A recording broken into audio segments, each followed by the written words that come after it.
Nah, ada hal lain Ustadz yang lebih tabu, yang bahkan orang ngaji pun ini ngeklaimnya kayak udah nggak ada celah halal ya sama sekali. Iya. Itu adalah tentang asuransi. Iya. Walaupun sudah disebutkan asuransi ini syariah loh, pakai sistem syariah, tapi mereka ngeklaim tidak ada asuransi syariah. Bagaimana tanggapan Ustadz? Iya, iya, ini saya lihat sih memang wajar ya, ya wajar. Oke. Karena memang masyarakat itu sejak zaman dulu itu sudah dicekoki dengan produk-produk konvensional. Yang ketika ada produk-produk konvensional ini, termasuk asuransi ya, itu kan dakwah tentang anti riba atau tentang syariah atau tentang muamalah syariah ini baru mulai gencar, ya, sehingga memperingatkan tentang bahayanya riba. Kemudian menjelaskan para asatizah pun ya, para dai-dai pun menjelaskan tentang di mana titik riba pada produk-produk perbankan, asuransi ya.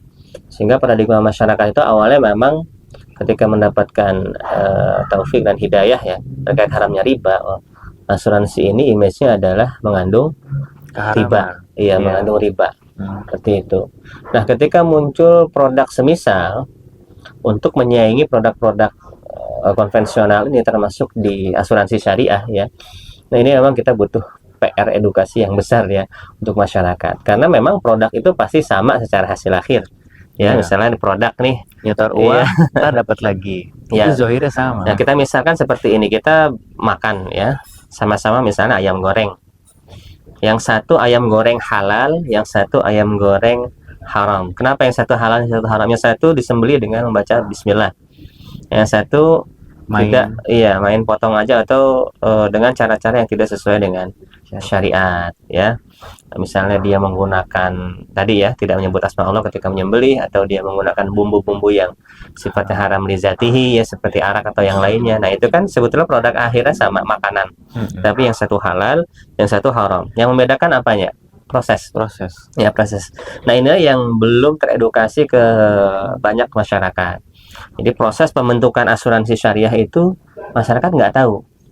Karena masyarakat melihat hasil akhirnya sama, bahwa ini adalah ayam goreng. Seperti itu.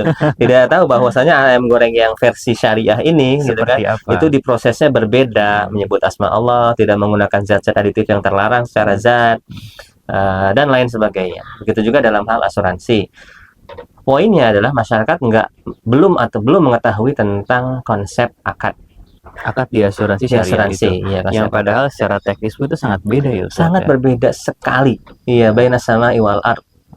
Atau lebih ekstrimnya baina sama iwas sumur. Ya, lebih dalam lagi. Antara langit dan sumur. Titik perbedaannya tuh apa sih Ustadz yang masyarakat tuh perlu tahu, yaitu asuransi konvensional, asuransi syariah? Iya, secara pokok akad, kenapa saya bilang ini antara langit dan sumur ya, lebih dalam lagi dari bumi ya. Antara asuransi konvensional dan asuransi syariah ini berbeda. Pertama, yang saya sorot dari pihak yang bertransaksi. Oke. Nah, kalau di asuransi konvensional mereka melakukan ini transaksi ya. Transaksi itu maksudnya lu bayar, gue beli. Iya. Gitu kan? Transaksi. Ya, ada yang membayar dan ada yang membeli. Ya, ada yang ngasih barang dan ada yang ngasih uang. Ini transaksi namanya kan. Nah, kalau di asuransi konvensional itu nasabah ya, asuransi, dia bayar premi kepada perusahaan asuransi. Perusahaan asuransi akan memberikan apa? Tanggungan atau timbal balik berupa penanggungan atas resiko yang dialami oleh nasabah ini. Tergantung jenis asuransinya kan. Kalau asuransi kendaraan berarti jasa servis. Kalau asuransi kesehatan berarti jasa pengobatan. Ya, kalau asuransi jiwa berarti yang diberikan adalah uang. Nah, ini yang dianggap riba ya. Inilah mengandung riba. Kalau konven memang riba sih, ya riba. Karena dia masyarakat bayar ya premi uang, kemudian perusahaan asuransi memberikan benefit berupa penggantian uang. Nah, ini yang dimaksud dengan riba. Itu bagian ribanya dia. Ya, ini konvensional seperti ini. Ini pertama ya, secara pihak yang bertransaksi. Sedangkan asuransi syariah itu tidak ada transaksi antara nasabah dengan perusahaan asuransi. Lalu apa? Untuk objek asuransi yang akan benefitnya dimanfaatkan oleh si nasabah. Oke. Ya, jadi perusahaan asuransi ini dia hanyalah sebagai wakil di dalam pengelolaan dana urunan, dana patungan, dana tabarruk, dana sosial. Ya, jadi masyarakat membayar premi untuk dikelola oleh perusahaan asuransi. Ya, jadi banyak nasabah nih. Nah, ketika nasabah-nasabah ini terkena resiko, baik itu resiko kalau dalam pembiayaan KPR itu kan ada hanya dua ya, asuransi jiwa dan kebakaran. Misalnya asuransi jiwa, ini sesama nasabah ini mereka bayar premi ya, untuk apa? Untuk saling menanggung antar mereka. Resikonya Iya, bareng-bareng jadi ketika gitu ya? ada antar nasabah yang meninggal, yang memberikan duit bukan perusahaan asuransi, tapi dari mana? Dari nasabah yang Dari lain juga? rekening dana tabaruk urunan tadi, tuh kan? Dari pihak yang bertransaksi saja beda. Kalau asuransi konven yang memberikan benefit itu adalah perusahaan asuransi, sedangkan asuransi syariah yang memberikan benefit adalah sesama nasabah yang patungan untuk memberikan dana sosial tadi. Ya, dari sunduk ta'awun nih ya, dari kotak amal dari kotak amal ya, dari sini saja udah berbeda, sehingga saya bingung juga kenapa masyarakat menyamakan antara asuransi syariah dengan asuransi konvensional, padahal dilihat dari sisi manapun itu beda banget Pak ya. Dan produk asuransi ini banyak banget ditawarin, kayak misal lagi pengen KPR rumah, betul, atau pengen nyicil mobil, ya, itu kan ada asuransinya ya, betul, dan mereka asuransi syariah. Betul. Dan sebenarnya kalau dari segi benefit lebih untung mana, pakai atau enggak pakai asuransi, Ustaz? Kalau kita melihat dari kacamata ekonomi ya, itu sangat menguntungkan menggunakan asuransi. Kenapa Ustaz? Kenapa? Dari sisi si pemberi pembiayaan, si banknya atau si lembaganya, ketika ada nasabah yang terkena resiko misalnya meninggal dunia, kan kalau tanpa asuransi pasti menyisakan hutang kan? Iya. Tapi kalau dia dengan asuransi, maka sisa piutang ini akan ditanggung oleh siapa? Oleh kotak amal tadi. Asuransi syariah tadi ya? Iya, sesuai kotak amal antar nasabah tadi. Akhirnya kebutuhan piutang si lembaga keuangan tertutupi dong. Betul. Ini untuk mitigasi risiko itu. Iya. Nah, ini untuk kedua belah pihak berguna. Untuk si nasabahnya gimana? Kalau si nasabah ini meninggal, ya qadarullah, si seorang suami kredit rumah misalnya ya, dia tiba-tiba meninggal karena umur kan nggak ada yang tahu, karena kredit rumah itu kan lama Pak biayanya. 20 tahun biasanya Pak. Iya, 10 sampai 15 dengan 20 tahun ya. Bahkan 25 ada Pak. Ada yang sampai 25 tahun. Ini lama sekali kan. Sangat mungkin ya dari beberapa nasabah itu ada yang meninggal sebelum hutangnya lunas. Nah, benefit kalau pakai asuransi, nasabah yang meninggal ini dia tidak perlu mewariskan hutang ke ahli warisnya. Enak banget berarti. Enak. Jadi kalau dia meninggal ya udah rumahnya buat ahli waris. Justru malah dapat rumah udah nggak perlu nyicil gitu. Nggak perlu nyicil. Kenapa? Karena sisa piutangnya itu dapat sumbangan dari kotak amal tadi, ibaratnya gitu, dari kotak amal asuransi tadi. Nah, dari siapa itu kotak amal? Bukan dari perusahaan asuransi, tapi dari siapa? Sesama nasabah yang patungan. Disclaimer ya Ustadz ya, itu titik pembedanya gitu ya. Oke.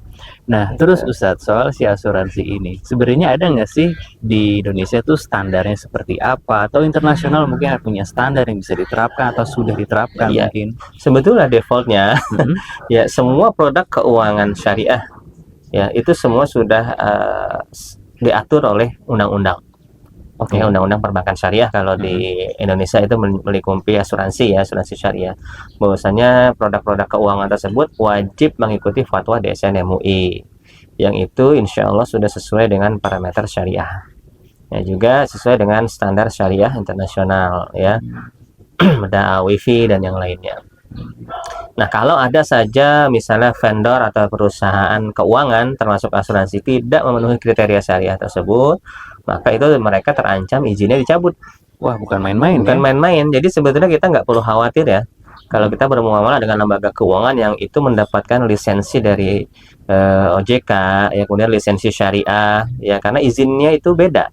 Ya, izin itu agak repot kalau ngurus lembaga syariah itu ya. Dan orang-orang tertentu aja yang berusaha kuat gitu ya akhirnya bisa dapat gitu ya Ustaz ya. Iya, betul. Jadi dia harus ada DPS-nya, harus ada bagian syariah compliance-nya, harus ada rekomendasi dari DSN MUI ya.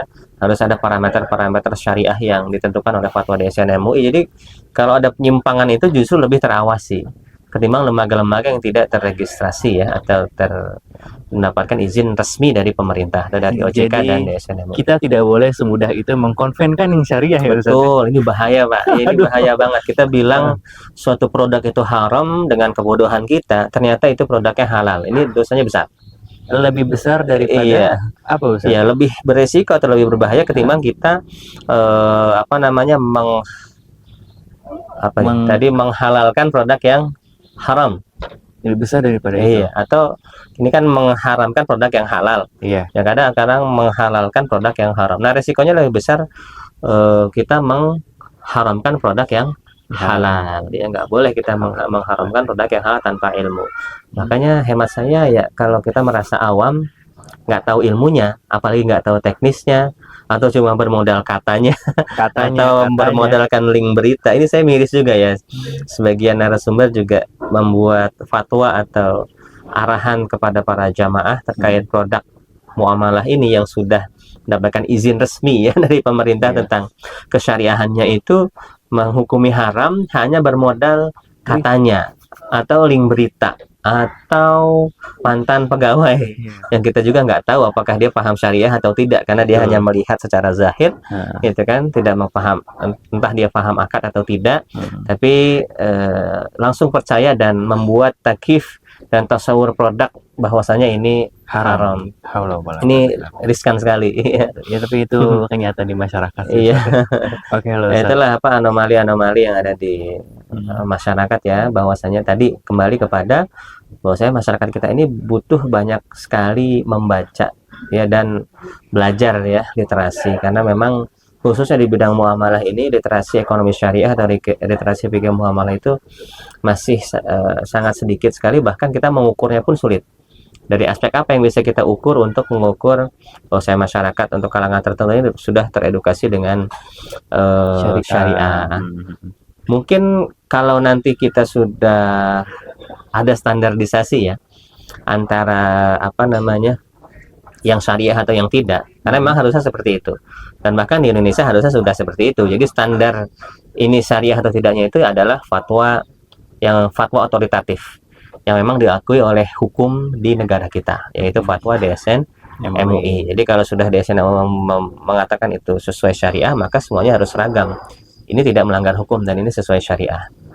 Gitu bisa lihat dari parameter mungkin nanti penggunaan rekening syariah ya, itu market share penggunaan lembaga syariah ya, itu bisa kita lihat mungkin efek ya, paling tidak efek dari bahwasanya kalau market share lembaga syariah naik, berarti mungkin tingkat literasi masyarakat terkait ekonomi syariah juga naik.